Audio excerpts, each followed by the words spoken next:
All right, well, I'm seeing 10:01 on my time, of course, Mountain Time. So I will officially welcome everyone. Thank you so much for joining us today on Tech Canada's Deeper Insights webinar series. I'm Katrinelle Popescu. I'm the Marketing Communications Manager here at Tech Canada. And I'm really excited to be your host and most importantly, welcome Dwight Mihalicz today, who is going to share his insights on the impact of AI on hiring and the workforce management, as well as, of course, Dwight, I think you'll touch upon some of the ethical considerations surrounding the use of AI.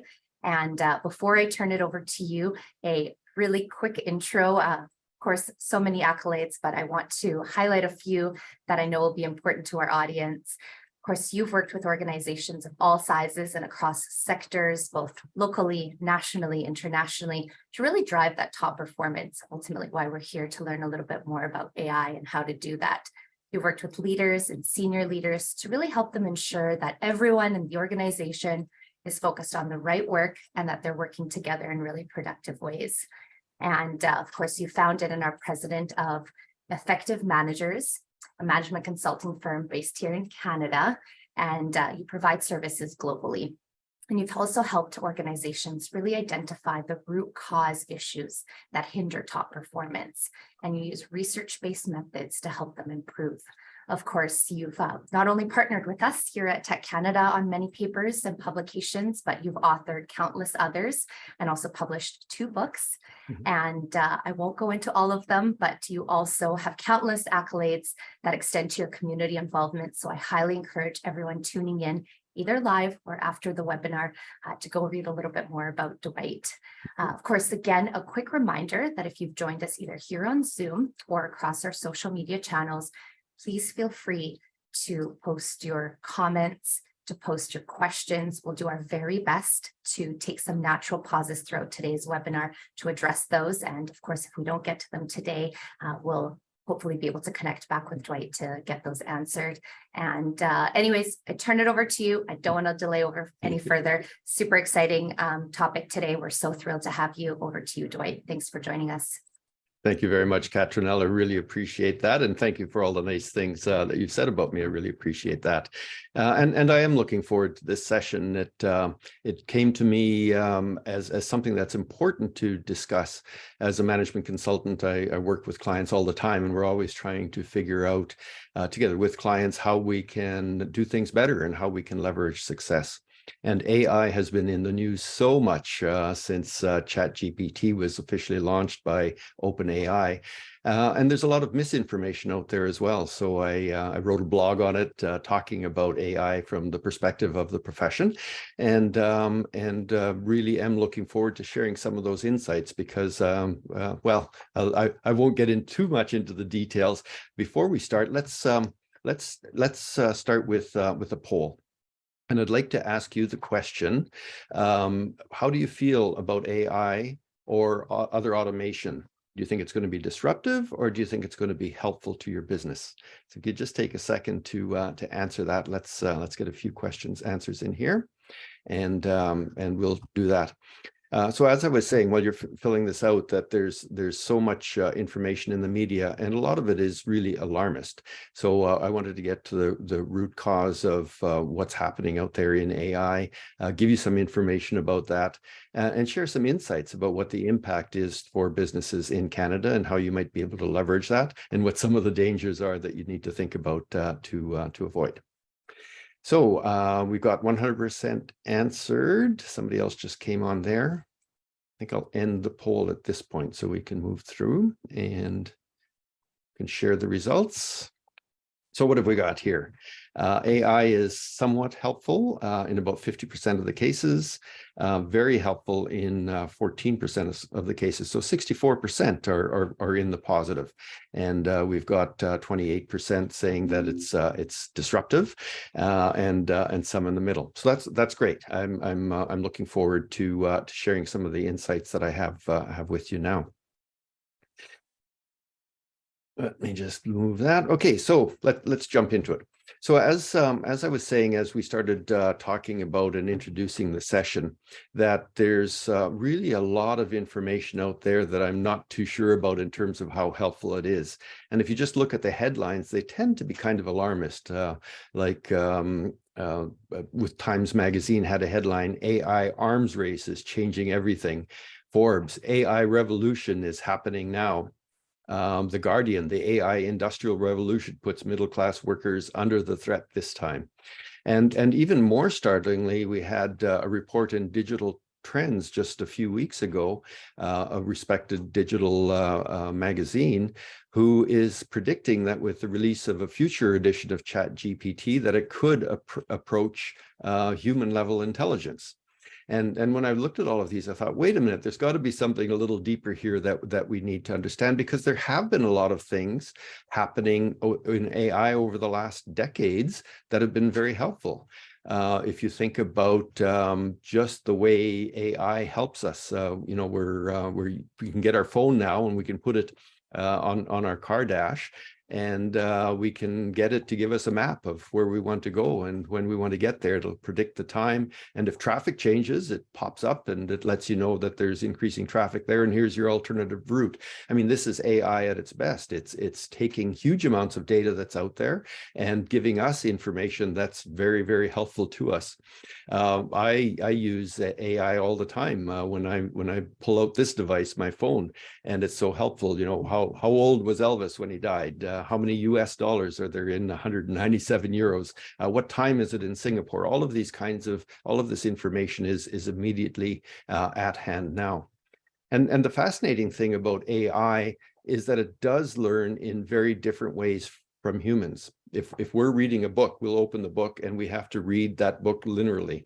If we want to look up something later on and we remember it's in that book, to find it, we have to go linearly. We might start in the middle, flap around, we might look at the table of contents, but we need to find that reference in a linear way. The AI, on the other hand, it's kind of taking all the pages of the book and laying them all out flat, and the AI sees that information. So the best example I had that really helped me understand it is some work that was done in California. They had a collaboration of a number of different medical centers that focused in on cancer. And, you know, doctors would take x-rays of patients where they suspected there was cancer. They would do their diagnosis, and then they would determine if there was cancer or not. So anyway, they digitized all of these. They ran it through all of the digitized records over the past, whatever they had, past couple of decades of x-rays. And the AI, in looking at that, was able to determine the predictability of cancer in a patient based on a small cluster of dots appearing somewhere on a lung in a certain pattern. Now, no one doctor looking at that would ever be able to determine that. They saw some clusters of white dots and would have to make their diagnosis. The AI, looking at all of these tens of thousands of records and looking at that level and being able to see them all at once, was able to determine a collaboration that was very, very helpful to medical doctors to be able to diagnose cancer in a much faster and better way.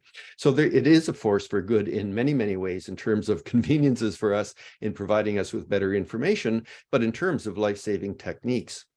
However, with all the media and the misinformation out there, it has generated a lot of, might I say, hysteria. I saw a video of a lady that was pulling out quotations from a chat that she had with one of the AI engines. I think it was ChatGPT, and she had started making threats to the AI about it had to do this or else. And the AI started making threats to her about, well, I can see your media, social media, I can do whatever. And she was saying, what is this doing? It's AI is going to take over. It's going to start attacking me. So I'm going to explain the reason for why we can get that kind of information as it comes back, but it's not because AI is malevolent and wants to do harm to us.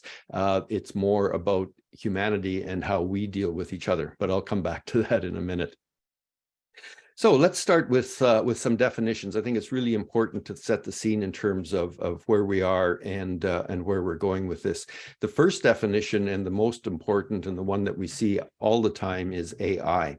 And it's typically meant to mean artificial intelligence. So this is machine learning. It's us being humans, writing programs that teach computers, or program computers, I guess is a better word than teach, program computers, how to process information in certain ways that can replicate human intelligence or come as close to human intelligence as possible. So that's artificial intelligence.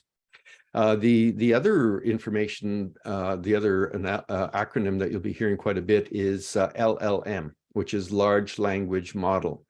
So in the early days of artificial intelligence, and if you think back to even a few years ago, if you went on to a chat bot on a website, typically you would get information that wasn't very helpful to you, or if the information was helpful to you, it came in a form that wasn't really very interesting. It was quite artificial. So what researchers did, and one of the main players in this is OpenAI, which has received tens of billions, hundreds of millions of dollars of investment to do this, but other major players are also investing a lot in AI, and they started building what are called large language models. So what they do is really analyze human speech in a huge database. I'll come back to some numbers for you on that in a minute. And figure out or help the artificial intelligence figure out how to respond in human-like ways. So that's the large language model, and I'm going to give you some stats on that. It's quite amazing what they've been able to do. The next definition that's important to keep in mind is artificial general intelligence, AGI. So this is artificial general intelligence is where artificial intelligence has reached the level where it's indistinguishable from human level intelligence. So that's a really high bar. When people say that AI is now approaching AGI, which is being able to completely replicate human intelligence, I say that we are not there, and I'm going to give you the information about why that is. There's another kind of AI, and this is one that I think is actually the most helpful for us when we think about it, and AI in terms of augmented intelligence. So are we it's machine intelligence, but it's augmenting our intelligence. And this is, I think, where we've had the biggest gains. This is where I talk about the phone and our computers and Google search engines and a lot of our equipment in our houses now is augmenting our own intelligence so that we don't have to remember everything. It can be at our fingertips now in a way that's very, very helpful. So an example of that, which is also very helpful, I think, to think about is, oh gosh, this was also in California. I guess they're leading edge in some of this stuff in California, but they had a tournament in California on chess playing. And you may remember IBM and Big Blue, the first time a computer, which was named Big Blue, was able to win against a human in a chess match, was celebrated as a huge breakthrough. Well, this is all about how humans was a competition between humans and computers and what they call cyborgs. So humans were playing chess, computers were playing chess, and cyborgs are humans which are assisted by computers playing chess. And guess who won the tournament? I guess you get the grift of where I'm going with my approach here. It was the cyborgs that won. So computers can be very powerful. They have access to all the millions and millions of potential moves in chess. But they're still working to a degree on randomness in terms of which is going to be the best move going forward, because they can't anticipate what the next move is going to be from the other chess player. The cyborg, on the other hand, is getting access to all of this huge computational power about what are the best possible moves based on history, and then using their human diagnostic capability to figure out, of these most likely scenarios, which is the one that's going to be most likely to be successful. And so this is at the heart of the message that I want to bring you today.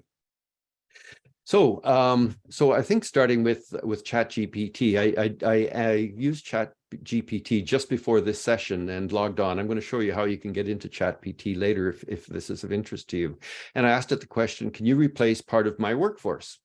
And it actually gave me a pretty good answer. And this is one of the good things about AI and models like ChatGPT. It said, as an AI language model, I am not capable of replacing your workforce.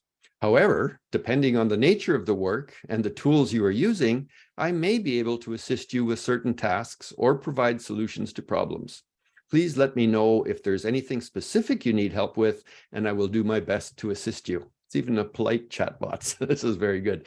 So I take that at its heart, and I think it's actually a pretty good approach to thinking about artificial intelligence, because at the bottom line, we really do need to think about whether we can trust AI with the information that it's giving to us. ChatGPT, other AI engines are giving us answers based on the way that words have been used previously. And these huge LLMs are giving very good correlations between questions that have been asked in the past and answers that have been given in the past, so that they're beginning to be able to replicate speech in friendly sounding ways. So that answer I just read to you is something that you or I could be saying to each other if we were asked a similar question. So the question then becomes, how can you trust whether or not the answer you're getting is an appropriate answer or a correct answer? And as helpful as ChatGPT is, and as these language models can be, is it really possible for them to replace some or all of the work that humans are now doing? So in order to answer that question, I want to give you a bit of background in terms of two things that are really important to understand the answer to this question. One is complexity of work, and the second one is human capability to do that work. I don't want to divert us too much, but spending a few minutes on this, I think, will really help to sink in how we can best use AI in our workplaces. So the first one is around complexity of work. So in our organizations, we're all about work and doing work and ensuring that work is done in the best way. And an organization is all about how do we collaborate to do that work. So as the head of the organization, you're accountable for ensuring that work is done in a certain way that's going to support your strategy. So how do we provide the best customer service? How do we provide the highest quality? How do we do it in a safe way? But moreover, while we're doing this, how are we moving our organization in a consistent way to achieve our growth strategy or our profit strategy or our expansion strategy, whatever it might be? And it's interesting to note that as you think about work, it changes as organizations change and as organizations grow. So I can't spend a lot of time on this chart as much as I would love to, but if you plot time going out into the future and you look at the size of the organization going up and down, you'll see that organizations do grow over time. And as organizations grow, they have increasing numbers of layers within the organization, because you need that to be able to manage the output of the organization. And as you grow, that complexity increases. So the head of a $5,000 person manufacturing plant has more complex work than the owner of a new business that has 12 employees. There's just no, in terms of the problem solving and the strategy that you need to put in place for success, it's a different level of complexity. So there is a scientific method for measuring this complexity, which has been developed by Elliot Jacks, a Canadian social scientist who's passed away now, unfortunately, but in his lifetime published over 50 books in terms of complexity of work and human capability. And what he found, discovered, I think is even a better word, is that that the time span of discretion that a person has for completing a task can be related to complexity of work, and you can use that to layer your organization so that each layer of work in the organization has a different level of complexity. So time span of discretion is how long you have to do something. So if I'm a frontline worker, I come in the morning, I'm assigned my work, I do my work, I go home at night. My time span of discretion is level 1 in my terminology. So I have to use a declarative information processing to be able to figure out what is that, how do I best do this work? What is the procedure to do that work, and to follow the procedure step by step in order to be able do that work. So that's entry-level work in organizations. If you move up one layer in the organization, you move to managers of those frontline employees.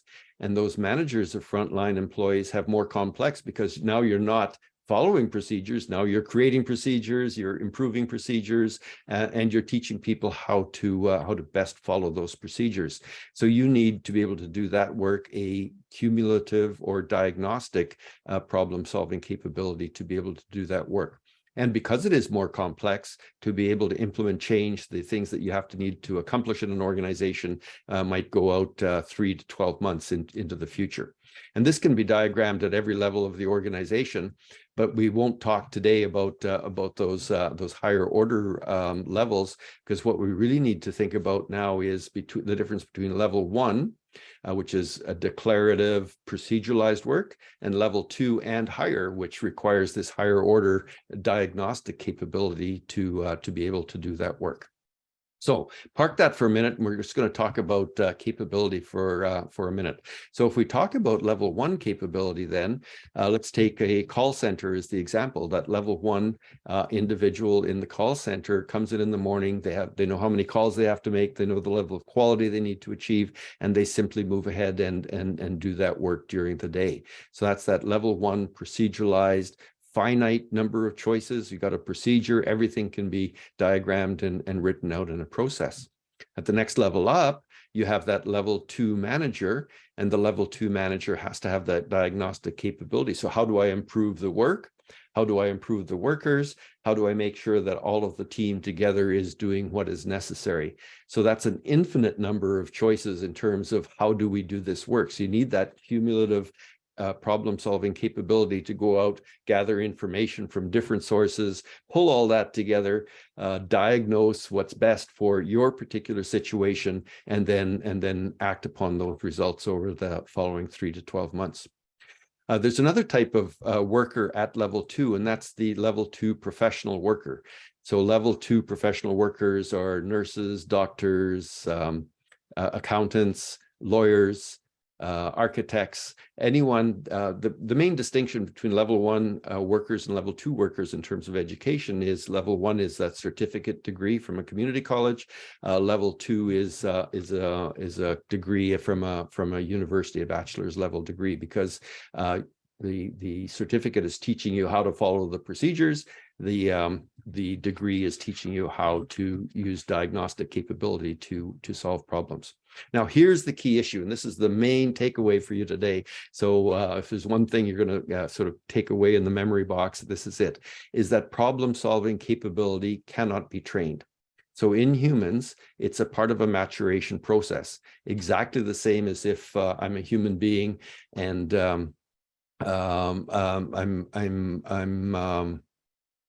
I'm going to have a certain color hair, I'm going to have a certain color of eyes, I'm going to reach a certain height in my lifetime. These are all maturation processes. So maturation processes are also have to do with problem-solving capability. So some people come into the workforce and they work their entire life in level 1 work, using their declarative problem-solving capability to follow procedures and do great work. At the next level up, level 2 diagnostic capability. Some people will finish as frontline managers or work as professionals their entire lives. Others mature and work at higher levels in organizations, or build organizations to increasingly higher levels. So the question then becomes is whether an artificial intelligence system can be trained as a diagnostic capability. And the premise I'm putting to you is that that is not possible, certainly not at this time. If it's not possible to train human beings to work at higher orders, I don't believe it's possible with the technology we have now, certainly, to train machines to work at a higher order. So that brings us to the limits of AI, and the limits of AI is that they do work at this, what I call the level 1 work. They have huge access to information, but they work with that information in a particular order, and they will use, it's kind of a declarative process to determine what that work is. They do not have, I have not seen anything that even gives me a hint that it's on the future. They do not have the diagnostic capability to be able to work higher than that. So that brings me to the limits of AI, and I'm seeing here I'll have to pick up the pace a little bit. I've just got so much information that I want to share with you, but I do want to leave time for some Q&As. I should have mentioned at the beginning that in the resources section, you can download the PDF of these slides as well. And at the end of the slides, I've given you some bonus figures that we won't be addressing today. It's a supplementary information for you. So if we think about AI, it's very, very good at handling large amounts of data and then sorting in that in ways that's useful. ChatGPT has 45 terabyte database. That's equivalent to almost 300 million pages and 500 billion words of information. There's 175 billion parameters and 96 layers of attention, and they're called the neural network connectors. I have to say I'm not an expert in this area, so I can report to you what I found out about it, but I could not explain in a million years how it exactly works. The GPT-4 version is said to have 100 trillion parameters and many times the size of this database. The CEO of OpenAI, who are the ones that have created ChatGPT, have said that he does not believe there can be a ChatGPT-5. He says the 4 version will reach the limits of hardware and the investment required to analyze those amounts of data. So the next step will have to be something different, and perhaps that might start leading to some diagnostic capability. I don't know. We'll have to wait and see. So the key finding, though, if you think about it in that way, they're accessing data that has been selected. It's a huge database, but because it's been trained on that database, the data is at least a year old. So the current version that's being used now, ChatGPT-3, which was released in 2022, was trained on data collected in 2020. So if we think about the trustability of the information, it's good information and it's from a huge database, but anything that happened after 2020 isn't included in the considerations. The second insight from that is that the information is never new. So ChatGPT looks at that huge database. You give it 300 words of a question. It looks in that database for what approximates that 300 words of those questions, how those words relate to each other compared to those other words related in the database comparing to each other. And then it gives you the most likely output based on what it saw as the relationships between questions and answers in the database. So by definition, ChatGPT can never come up with anything new. What you are going to get is good information. Instead of going to Google and getting 50 or 100 or 1,000 references that you need to read through and compile the data, ChatGPT does that for you with 2020 data and kind of comes up with the consolidation of what is the best answer to your question. So that's very, very helpful, but it's not new. It will never, ever put together the facts and say, oh, you know, maybe we should think about that in this way and come up with new information. That's the province of only of human beings at this point. And on occasion, it can provide results which can be startlingly wrong. So that's something that we need to bear in mind at all times. So having said all that, there's 5 dangers that I'd like to warn you in terms of using artificial intelligence, and then we're going to get on to the workforce planning part. So danger 1. So ChatGPT is asked to solve a problem. It will provide a perfectly good answer for you, at least a perfectly good answer based on 2020 data. But is it the solution to your problem? Is it really looking at the root cause of the issues that you are facing? Is it going to give you the answer that is unique to you in your situation for the issues that you are facing today? Likely not. It may give you some really good insights. It may give you a really good starting point, but you can't trust it to give you the best solution for you in your situation at this time. So danger 1 is taking those answers at face value. Danger 2 is trying to replace professional diagnostic work with automation. So the work may seem okay when it's coming out. You might have, I don't know, level 2 people doing either sales functions or marketing functions, or you might be a marketing support company where you feel that a lot of the work that's being done at level 2 could be replaced.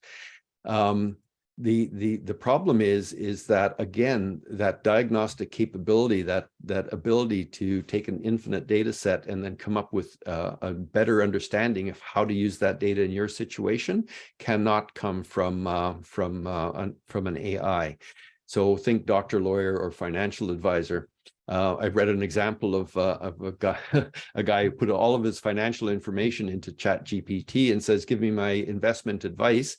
And he was bragging that he'd saved $278 for a session with an investment advisor and got perfectly good advice for ChatGPT. And I go, well, right, that was good advice in 2020. It's a little different in 2022. So I'd be curious how much money he didn't earn or actually lost because of following that advice that was based on 2020 data. Danger number 3 is that you may be solving problems at the symptomatic level. So sending the information in, the question, asking the question. As human beings, we tend to identify with symptoms and send those symptoms in for solution. ChatGPT does not have the ability to think of those symptoms and then try to diagnose what are the underlying causes of those symptoms. So it's kind of like instead of going to the doctor, you've got a fever. So you take an aspirin and the fever goes away. Yes, right, nailed it. But the fever comes back the next day because you didn't treat the disease. You only treated the symptom. Danger number 4. It starts with the ethics of using someone else's ideas. So, for example, can I use ChatGPT to write a blog? I write a lot of blogs. Any of you that have been on my website can see them. So the answer is yes. I could write using ChatGPT. It could generate for me a blog of however many words I ask for and whatever subject I ask for, and it would be passable to most people. But should I use ChatGPT to write a blog? And the answer is absolutely not. And why is that? Because as a professional, my reputation depends on me taking available knowledge and understanding that at a level where I can add my own thinking, come up with ideas that are new, and provide that information to you in interesting ways that helps you to be more successful as the client organization.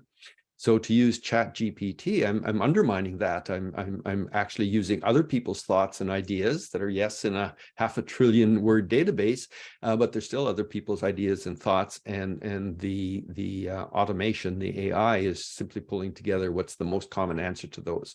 So yes, it feels and looks good, but as a professional, I'm not adding that. I'm not adding value. So if you think about applying this to a doctor or a lawyer or a financial advisor, should they use ChatGPT to do the diagnosis for them? Of course not. So if you think about it in those terms, it helps to underline the danger. And then danger 5, and this is the big one, and I think this is what's creating all of the angst in the media, is that bad players out there do misrepresent. And, before ChatGPT became popular, there were other AI engines out there. I often saw people, recutting video clips to make a politician appear to be saying something exactly the opposite of what they were actually saying. And this provides very powerful tools to bad actors that can be harmful to society. So going forward, we really do need to think about this powerful tool and how it's used, just as any other powerful tool that we've developed over the ages as humans that can be misused. And as a society, we really do need to think about our ethics and how do we manage these things moving forward. So in the last 10 minutes or so, I do want to talk about AI and talent pool management. We will be taking some Q&A at the end, so you can use the chat or save up some questions for us at the end. Anything I've said that you'd like further information on. But let's go on to poll number 2. What percentage of work in your business do you think can be replaced by automation or other forms of AI? just really like kind of a straw poll here. So if we could launch the poll, what percentage of work in your business do you think can be replaced by automation or other forms of AI? So the poll should be on your screens now. Yep, the answers are starting to come in. Very good.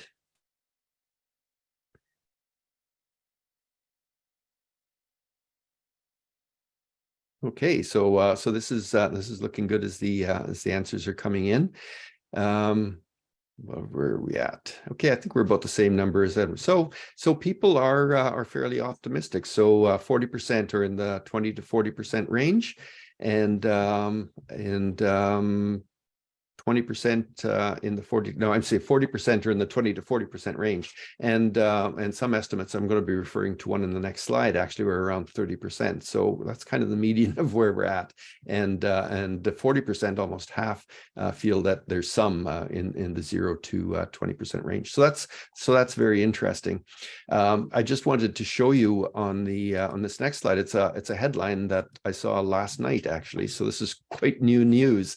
IBM replacing 7,800 human jobs with AI, including human resources. So when you read the actual article, it's a shame that that people are creating angst by using words in these ways. Because when you talk to the CEO, it's the CEO of IBM.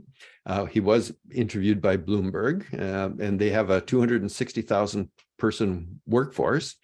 And the gist of the article is that they are going to stop hiring and through attrition try to lower the workforce by 10%, which is about 26,000 jobs.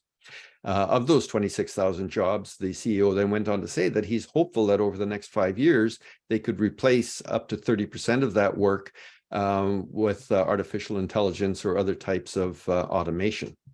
So actually, I think that's not a bad strategy. You know, let's through attrition reduce our workforce, and to the extent that as things get better, we can replace that with AI, or if those engines work, then we can apply that to larger parts of the workforce. And about 30% of those 26,000 over time can be replaced by AI. So that is not IBM replacing 7,800 human jobs. So the headline is very misleading and is intended to catch people's attention, of course, but the unintended consequence is that people feel that AI is intrusive and antagonistic and harmful, when in fact this is, I think, a perfectly legitimate strategy for a very large organization to use in terms of moving forward. So to talk about workforce planning and how AI impacts on that, I've created this generic organization of 75 people. Let's start talking with at the top. So at the top, we have 10 level 2 workers. Some of them are frontline managers, some of them are professionals. We have 4 level 3 workers, and we have the head of the organization. So that's 15 people. So starting at the top, we need to think about how can we use AI to support that work. Now, I've already told you, warned you, perhaps is a better word, that you can't replace level 2 people and level 2 work.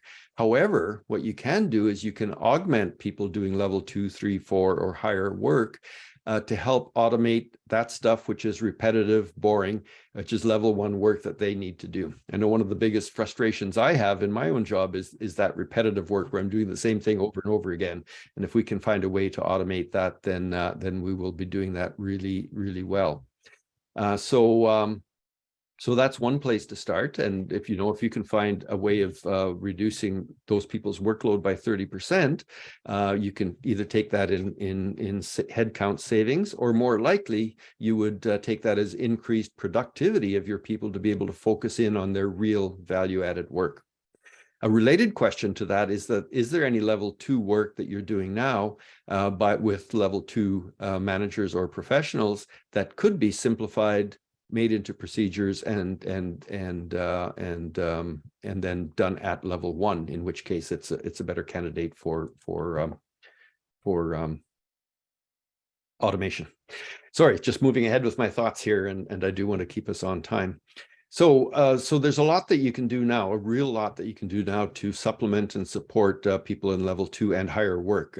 DALL-E 2 is relatively new. It's a cousin. It's owned by OpenAI as well, so it's a cousin to ChatGPT. All of the images that you see in this entire presentation were generated using DALL-E 2. Except, of course, my picture and the cover picture of this actual session. So that didn't save me any time, probably, because I had to describe to the engine what I needed as opposed to looking through a library. But it cost zero, except I think it cost me $12, and I used maybe half of that. You get a certain number of credits that are free every month, but it does passable work, and I don't have to worry about copyright, and I don't have to spend time looking for those images again in the future and pay copyright again for other articles. ChatGPT, here's the address where you can log in. You can sign up if you haven't logged in before. It's free to use. For $30 a month, you can get a higher level of access, faster response, and so on. I only use the free account because I find that it does what I need. Also recently released is something called Ghostwriter. It's an app for the Microsoft Office suite of services. Microsoft has not yet developed its ChatGPT bot. So this is a third-party software. You can click on add-ins, and that will bring you to this site it might not look the same on everyone's computer, but if you type Ghostwriter into the search engine, that brings up this option. I quite enjoyed using this because it loads in really easily. It does what it says it will do, and it gives you some trial periods. So you have a number of tries before you actually have to buy the license for it. I just wanted to give you an idea. I added into my Outlook email, and I asked it a question asking about a client that was behind on the payment. So I asked it to write me an email, one paragraph to a client, asking them, letting them know that in a professional but friendly way, that they are overdue on their last invoice payment. And in seconds I got this, and when I look at it, it's not formatted, and that's probably because I asked for one paragraph.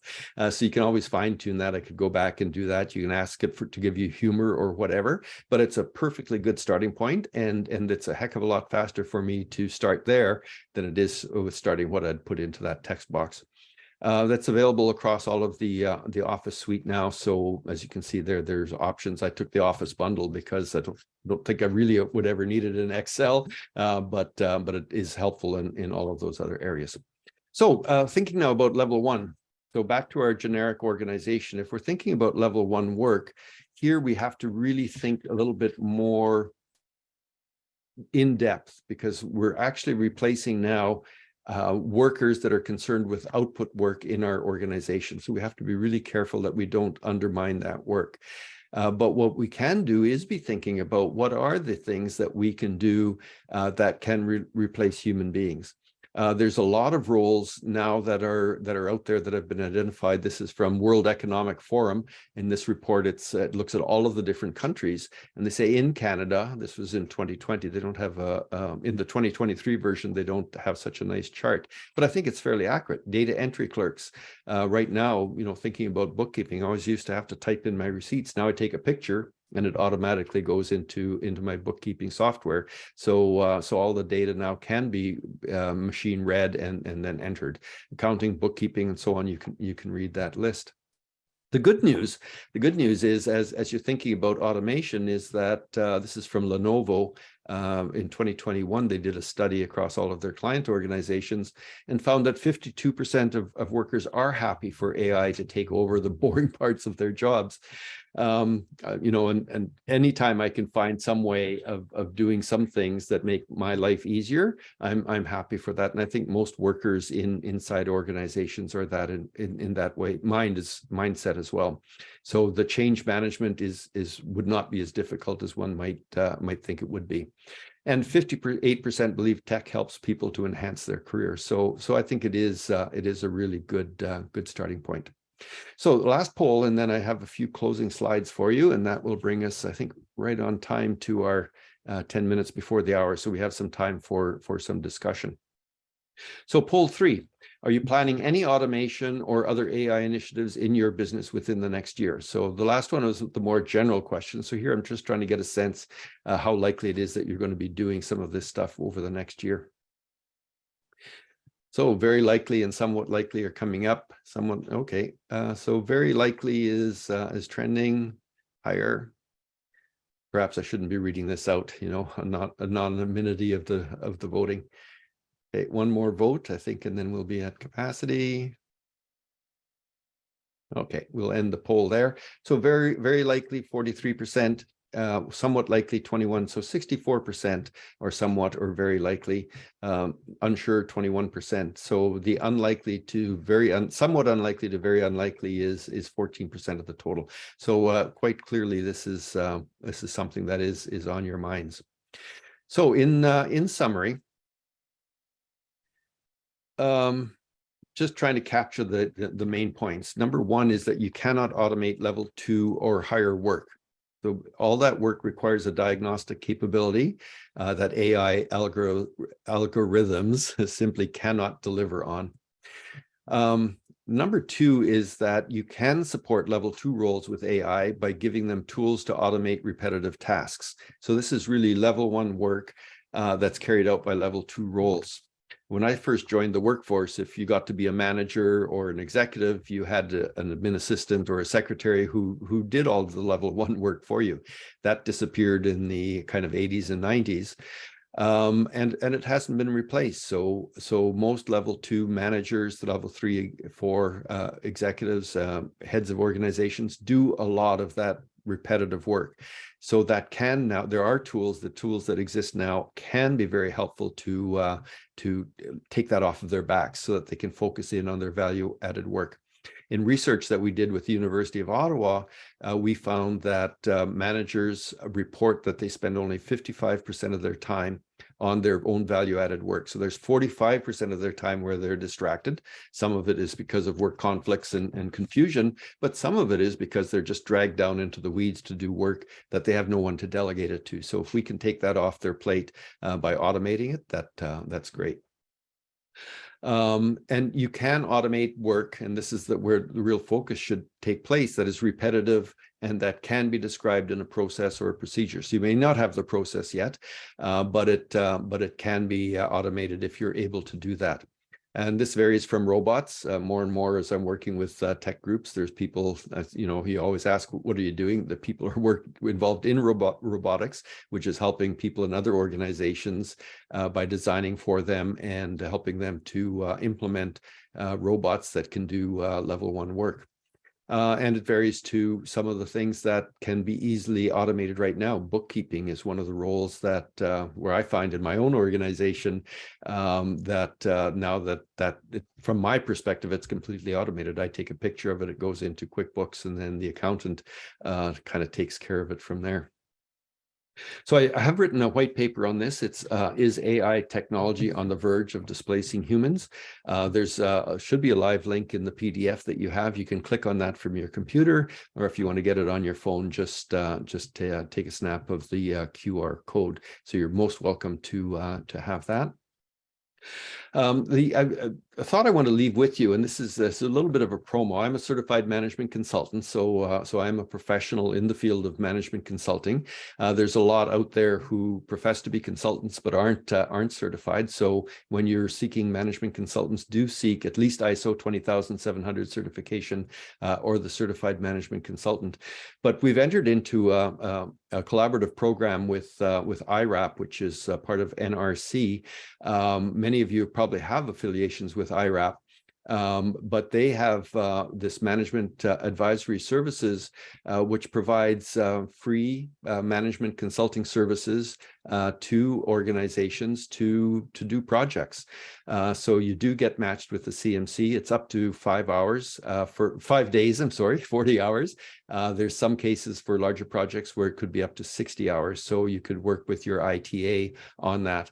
It's to qualify, you have to be Canadian-based organization, 500 or fewer full-time employees, and it has to be profit-oriented and an incorporated business. I've always enjoyed doing these. I try to do 1 or 2 a year because we do this work at a reduced rate. So we as a profession reduce our rate somewhat, and then IRAP through the MASS program picks up the rest. But it's a great way to try out management consulting services. I'll drop a brochure in the chat, and it's also in the resources file, or just phone this number and you'll be able to get information. So so please, any questions you have now, let's get them in the chat and we can answer them. I will also respond to questions. So if you have any questions at all coming up arising from this, feel free to email me, and I'm serious. I will answer the questions. And in the next few slides in your PDF, you can see other resources that I have available for you, and links to my website, my YouTube channel, and so on. So, Petronella, I turn it back to you now for moderating any questions we may have. Thank you, Dwight, and thank you for that really insightful presentation and webinar and all those stats. I especially found the polls really interesting and would be even more curious. Of course, we don't have that information, but as I was watching that, for me, I was even more curious to understand what are the industries and how are they answering this and how is it impacting them. So that was great. We don't have any questions. Of course, I'm looking at the Zoom chat, but the team is monitored. If you could hear me, I am frozen in the worst angle on my end. That is okay. I will, oh, there we go. I am back. I will share a comment that came to us from Avinash, and he said the following: I suspect that initially workers will underestimate the ability of AI to take over their roles, survival bias, and management, on the other hand, is likely to overestimate the ability of AI to take over profitability and efficiency. What might be your views on that, Dwight? I think that's a great point, and I think it is kind of that survivability factor. So if when one is in a role, that role is really some of the most important work from their perspective that can be done in the organization. And that's a good thing. You want your employees to be engaged. You really want them to focus in on their work, and they're proud of the work that they're doing. So at level 1, especially to imply that some of the work can be done as well or better by a machine than you can do it is kind of a bitter pill to swallow.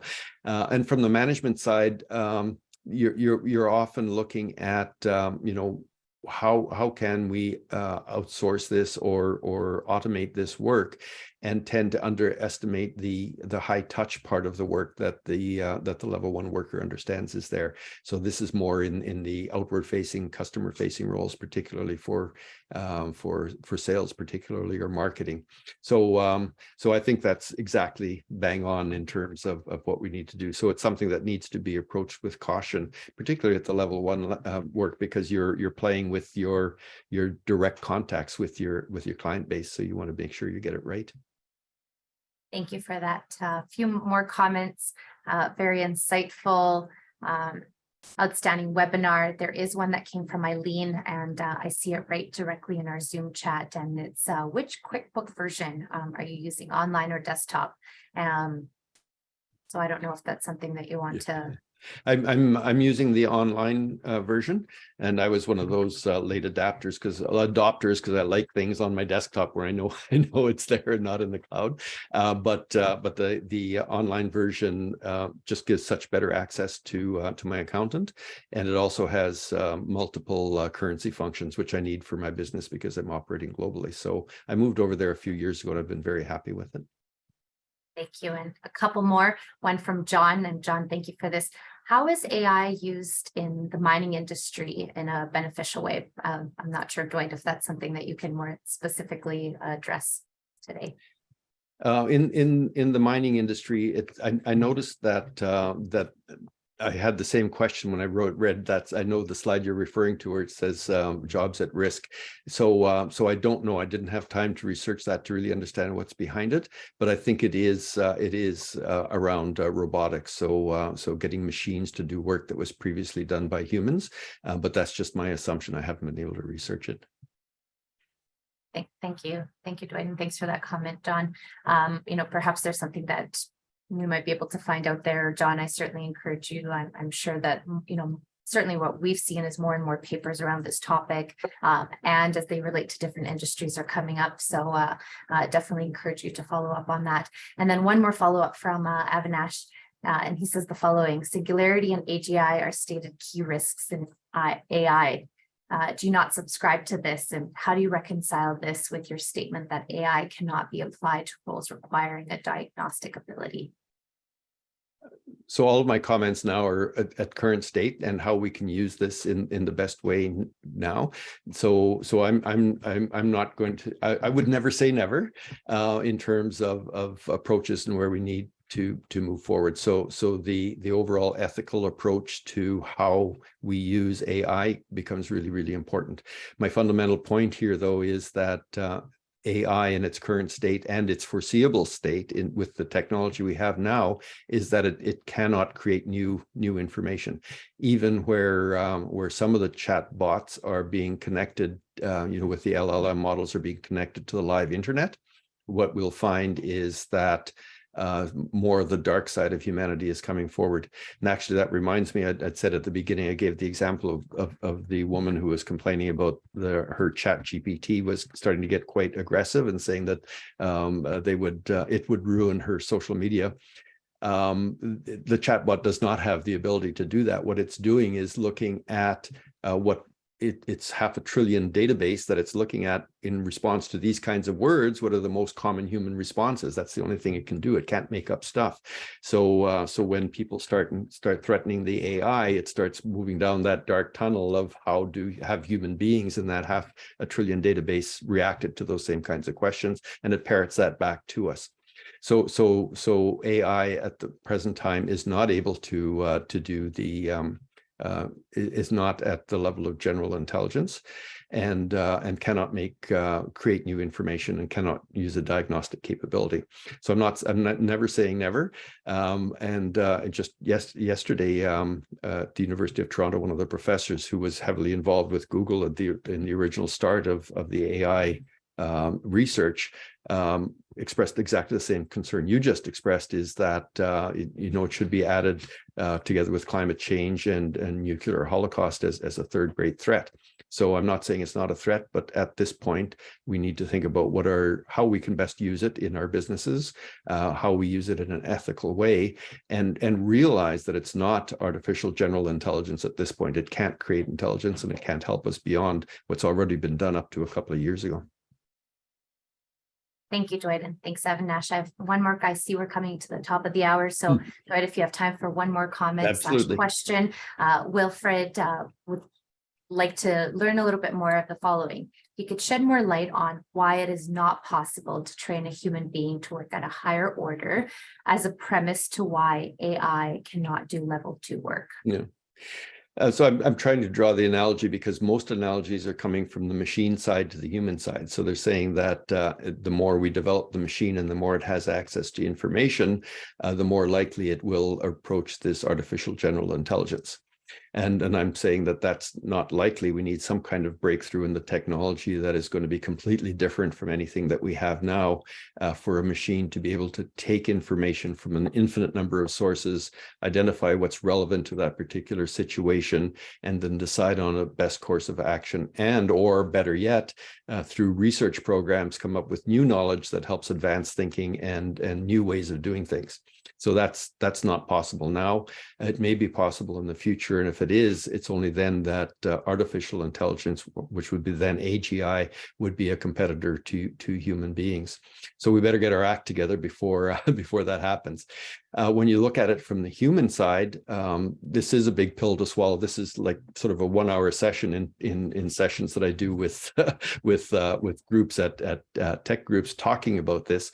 But in my experience as a manager and as a consultant over the last 20 years, is that if people don't have that capability to work at the higher orders, you can give them all of the training that you want, but they're not able to process information in different ways. So it is part of the maturation process. I've come to believe it. We don't have the time, unfortunately, for me to give you all the data and the rationale on that. But on my website, you can find lots of additional information, or send me an email and we can continue a chat one-on-one, because it's fascinating to talk about. Thank you, Dwight.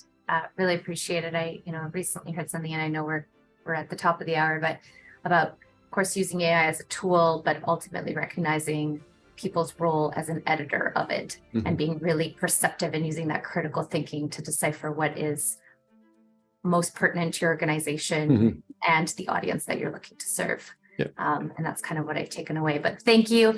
Really appreciate it. Thank you, everyone, for joining us. We had a lot of participants both here on Zoom and across our social media channels. So thank you for taking that time to join us live. Of course, if you either joined us partway through or you're looking to review this again or share it with your team, your organization, whoever might need to hear this really important message about where we currently are and where we might be going, please don't forget to check us out at techcanada.com. We have all of our webinars there, and would love to have you use this as a resource. And Dwight, thank you again. Wonderful to see you, and really appreciate your insights again. And thank you to everyone who posted a comment or a question today. Thanks, Katrinelle. Much appreciated. Have a great day. Bye. Bye, everyone. Bye, Dwight.